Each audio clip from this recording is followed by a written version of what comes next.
So we're here on Leica's innovation stand, where very shortly I'm going to hand over to Paul Burrows, who's going to run you through a presentation on all the new innovative products we've got, focusing on the BLK ARC. So let's have a look at Paul's presentation. So just firstly, as a brief introduction, my name's Paul Burrows. I'm Scanning Solutions Manager in Europe for Leica Geosystems. At the minute, kind of looking after getting these products launched. These are all now available to buy.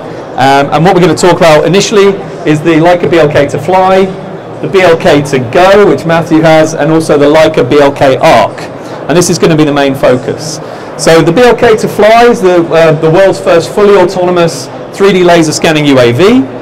Then we have the BLK to go, which is our handheld mapping solution, which again, if you want a demo, Matt will be able to show you afterwards. This allows you just to walk around, map the space in full 3D, capturing point clouds and imagery. And then obviously here, Spot platform, which is not our solution. This is just one platform that you could use. But on the front is the Leica BLK ARC, and that stands for Autonomous Reality Capture. Now what this device does at the front is it captures point clouds, it captures images, and it uses our SLAM technology called Grand SLAM technology. So that's the point cloud data.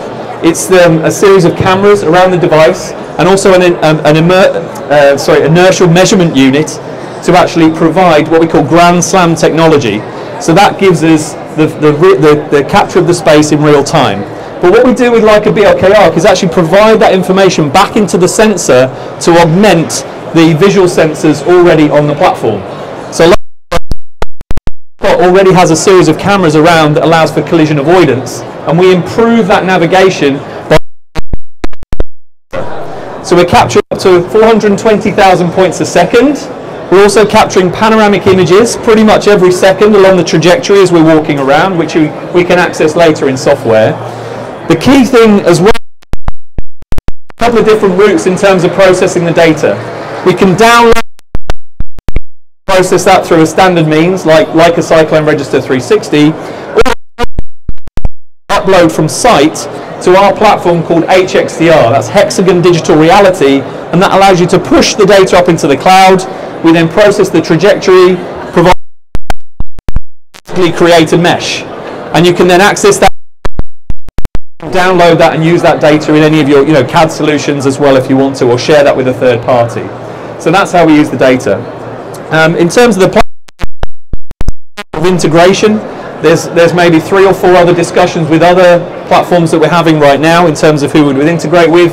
But Boston Dynamics, I'm sure, is a very well-known solution, and a lot of construction companies that we are working with already own this platform and have already been investigating over the last 2 or 3 years how this can be deployed on site.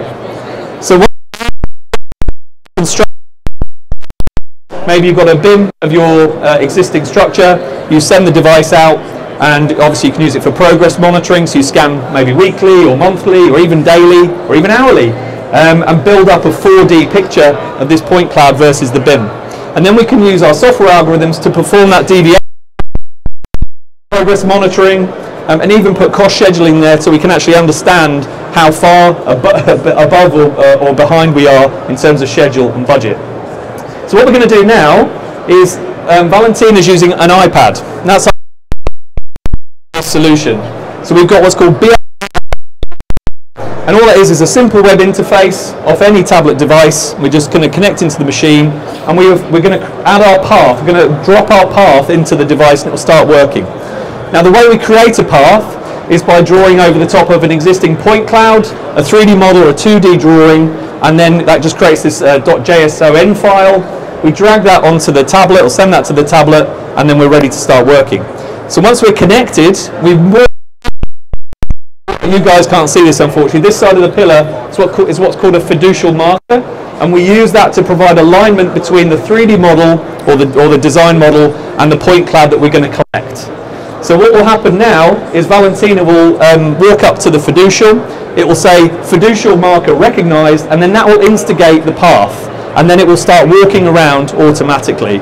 And I'm going to move out the way towards me. So this is now following the predefined path that we have just established on the tablet. So you can see Valentina's got this BLK ARC UI in her hand, and that will now walk around. Now the other key thing I missed, and I completely forgot this, is that this is a combination between mobile mapping and static scanning. So as you're walking around, you can collect the full mobile data, as you would with the BLK to go handheld, but at any point in time,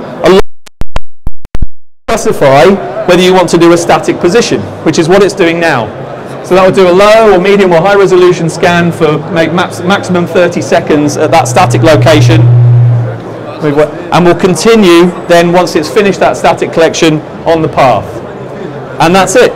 So obviously, from the point of view of complexity, we've tried to make this as simple as possible. The device itself, as I said at the beginning, the BLK ARC at the front, there's other platforms that this could be integrated with. We had discussions today with people coming saying, can we put this on a dozer? Can we put this on a wheeled platform? There's lots of applications. So if you want, if you want to come and talk to me about that, and it will avoid you, there you go. So if you want to come and talk to me about that, feel free, because if you've already got a platform that isn't this, and you think there is an integration capability or possibility, we can have a discussion.